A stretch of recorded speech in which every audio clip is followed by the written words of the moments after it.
O banor të zjarrit, wallahi na e gjetëm ato që Zoti na ka premtu. E ju, a e gjet ato që Zoti ju ka premtu? E po çfarë do të kishin kuptim punën tonë nëse nuk i lidhim me Zotin?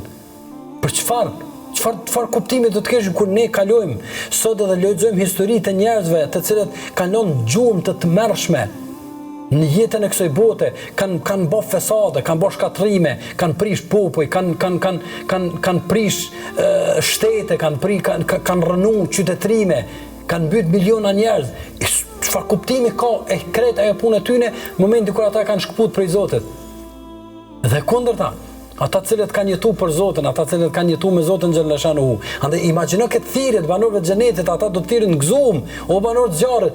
Wallahi na e gjetëm ato që Zoti na ka premtu. E ju, a e gjet ato që Zoti ju ka premtu? Përgjigjja e tyre do thotë po.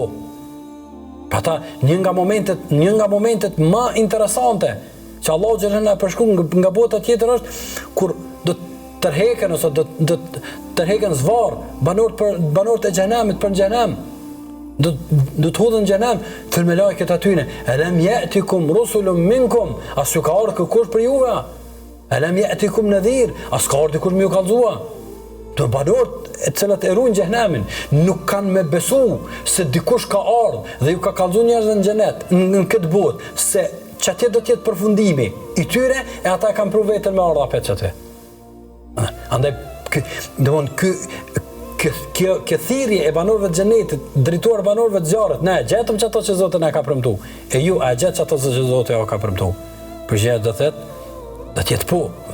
Andaj pamja e besimtarit e këtyre premtimeve se gjithçka do të kalon, gjithçka shkon, pavarësisht çka flitet, pavarësisht çka bën, pavarësisht kush çka thot, e tëra do të jetë përfundim. Ashtu që i kanë thonë janit për njerëzve ka thonë, çush do të ndihesh ti? Ka thonë në botën tjetër, kur të shkojsh atje, edhe do të ballafaqohesh me atë se atje nuk ka kur gjë. Apo do të thonë pyetje cinike pak, pyetje provokuese. Ka thonë hiç nuk besoj se do të ndihna më keq. Se sa ti kur të shkojsh edhe të vërtetojsh se gjithçka ka në vërtet.